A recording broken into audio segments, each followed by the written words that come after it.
सबैलाई स्वागत छ। आज हामी डेटाको त्यो अदृश्य संसारको विश्लेषण गर्नेछौँ जसले हाम्रो डिजिटल जीवनलाई चलाइरहेको छ। हो, हामी डेटा व्यवस्थापनलाई वास्तुकला यानि आर्किटेक्चरको नजरले हेर्दैछौँ। एउटा यस्तो संरचना जसले हाम्रो हरेक जानकारीलाई व्यवस्थित र सुरक्षित राख्छ। ल एकछिन यो प्रश्नमा सोचौँ त, हामी दिनहुँ अनलाइनमा कति कारोबार गर्छौं, तर यो सबै जानकारी कसरी यति सुरक्षित र सधैँ सही रहन्छ भनेर खासै सोच्दैनौँ। आखिर कसरी लाखौं मानिसहरूको डेटा एकै समयमा कुनै गल्ती बिना म्यानेज हुन्छ होला? यसको पछाडि एउटा डिजिटल आर्किटेक्टको काम हुन्छ। जसरी एउटा बलियो घर बनाउनु अघि एउटा राम्रो नक्सा चाहिन्छ, त्यसैगरी डेटालाई राम्ररी भण्डारण गर्न पनि एउटा बलियो र सोचेर बनाइएको संरचना चाहिन्छ। हाम्रो यात्रा सुरु हुन्छ डाटाको त्यो भद्रगोल अवस्थाबाट। पहिले जानकारी कसरी राखिन्थ्यो र अहिले त्यो कसरी एक व्यवस्थित प्रणालीमा बदलियो, आउनुहोस् हेरौँ। पहिले डाटाहरू फ्ल्याट फाइल सिस्टममा राखिन्थ्यो। यो भनेको घरको एउटा यस्तो दराज जस्तो थियो जहाँ सबै कुरा जथाभावी कोचिएको हुन्थ्यो।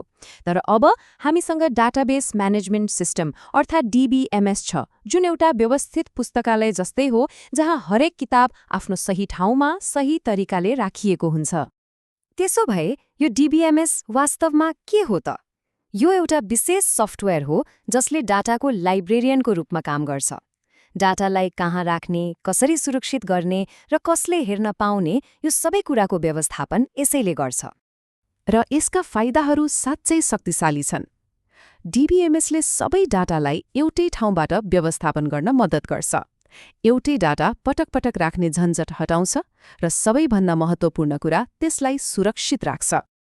अब कुनै पनि बलियो संरचना बनाउनु अघि योजना बनाउनु त अनिवार्य छ। डाटाको संसारमा पनि यो नियम लागू हुन्छ। अब हेरौँ यो डिजिटल ब्लुप्रिन्ट अर्थात् नक्सा कसरी तयार पारिन्छ। यहाँ मुख्य कुरा हो ईआर मोडेल। यो हाम्रो डेटाबेसको नक्सा हो, ब्लुप्रिन्ट हो। यसले डेटाका विभिन्न टुक्राहरू र तिनीहरू बीचको सम्बन्धलाई स्पष्ट रूपमा देखाउन मद्दत गर्छ, ठ्याक्कै एउटा घरको नक्साले जस्तै। यो प्रक्रियालाई भाषाको व्याकरणको रूपमा सोच्न सकिन्छ। एन्टिटीहरू भनेका वाक्यका संज्ञाहरू हुन्, जस्तै ग्राहक वा उत्पादन। एट्रिब्युटहरू विशेषण हुन्, जस्तै ग्राहकको नाम वा उत्पादनको मूल्य। अनि रिलेसनशिप्सहरू क्रिया हुन्, जसले यिनीहरूलाई जोड्छ, जस्तै ग्राहकले उत्पादन किन्छ। ल, अब हाम्रो ब्लुप्रिन्ट तयार छ। अब त्यो संरचना बनाउन र त्यससँग कुराकानी गर्न एउटा भाषा चाहियो नि, हैन? हो, त्यो भाषा हो एसक्यूएल। एसक्यूएल अर्थात् स्ट्रक्चर्ड क्वेरी ल्याङ्ग्वेज डाटाबेसहरूसँग कुरा गर्ने मानक भाषा हो। यो एउटा शक्तिशाली औजार हो जसले हामीलाई त्यो डेटा पुस्तकालयसँग प्रश्नहरू सोध्न र आदेश दिन मद्दत गर्छ। एसक्यूएलका विभिन्न भागहरूलाई हामीले सोध्ने प्रश्नको आधारमा बुझ्न सकिन्छ। जस्तै यो कसरी बनेको छ भन्ने प्रश्नको जवाफ डीडीएलले दिन्छ, जसले संरचना बनाउँछ। भित्र के छ भन्ने प्रश्नको लागि डीएमएल छ, जसले डाटा थप्ने हटाउने काम गर्छ। अनि चाबी कसले पाउँछ अर्थात् सुरक्षा र पहुँचको जिम्मा डीसीएलको हो। कल्पना गरौँ त्यो विशाल डेटा पुस्तकालयको। एसक्यूएल प्रयोग गरेर जो कोहीले पनि सिधै सोध्न सक्छ, गत महिना सबैभन्दा बढी बिक्री भएको उत्पादन कुन हो? र तुरुन्तै डेटाबेसले सठिक जवाफ फर्काउँछ। यो जानकारीको महासागरबाट सही मोती खोजेर निकाले जस्तै हो। तर कुरा यतिमै सकिँदैन। एसक्यूएलले हामीलाई डाटा अपडेट गर्न, नयाँ जानकारी थप्न वा पुरानो हटाउन पनि दिन्छ। एक हिसाबले यसले हामीलाई डाटाको कथा नै बदल्ने शक्ति दिन्छ। एउटा सुन्दर भवन बनाएर मात्र पुग्दैन, त्यो बलियो र सुरक्षित पनि हुनुपर्छ। डाटाको लागि पनि ठ्याक्कै यही कुरा लागू हुन्छ। अब डाटाको संरचनात्मक अखण्डताको बारेमा कुरा गरौँ। नर्मलाइजेसन भनेको डाटाबेसलाई सफा र कुशल बनाउने प्रक्रिया हो। यसले अनावश्यक रूपमा दोहोरिएको जानकारी हटाउँछ र डाटालाई तार्किक रूपमा सङ्गठित गर्छ, जसले गर्दा भवनको जग बलियो हुन्छ। पैसाको कारोबार जस्ता महत्त्वपूर्ण कामहरूका लागि ग्यारेन्टी चाहिन्छ। यही ग्यारेन्टी एसिड गुणहरूले दिन्छ। एटमिसिटीको अर्थ हो कारोबार या त पुरै सफल हुन्छ या त केही पनि हुँदैन, बीचमा अड्किँदैन। कन्सिस्टेन्सीले सुनिश्चित गर्छ कि डाटाले नियमहरू तोड्दैन।